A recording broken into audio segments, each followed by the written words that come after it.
Serial നടി Uma Nair single മദറാണെന്ന് എല്ലാവർക്കും അറിയാം. എന്നാൽ ഭർത്താവിന് എന്ത് സംഭവിച്ചു എന്ന ചോദ്യത്തിന് അതിനൊന്ന് വ്യക്തമായൊരു മറുപടി നടി നൽകിയിരുന്നില്ല. എന്നാലിപ്പോൾ മകൾ അമ്മയ്ക്ക് സമ്മാനിച്ച ചിത്രത്തിലൂടെയാണ് നോവുണർത്തുന്ന പല സംഭവങ്ങളും താരത്തിൻ്റെ ജീവിതത്തിൽ സംഭവിച്ചിട്ടുണ്ടെന്ന് ആരാധകർക്ക് സൂചനകൾ ലഭിക്കുന്നത്. ഗൗരി എന്ന മകളെ കൂടാതെ ഗൗതം എന്നൊരു മകനുമുണ്ട് നടിക്ക്. മക്കൾ വളരെ ചെറുതാവുമ്പോഴാണ് നടിക്ക് ഭർത്താവിനെ നഷ്ടപ്പെടുന്നത്. ഇപ്പോഴിതാ പിറന്നാൾ സമ്മാനമായി മകൾ നൽകിയ ചിത്രത്തിലൂടെയാണ് താരത്തിൻ്റെ മനസ്സ് നിറയ്ക്കുന്നത്.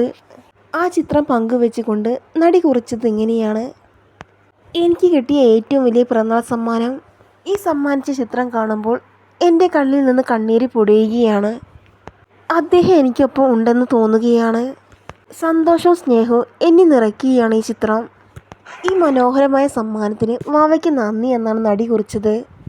ഒപ്പം ചിത്രം ചെയ്ത സുജിത് എന്ന വ്യക്തിക്കും ഉമ നായർ നന്ദി പറയുന്നുണ്ട്.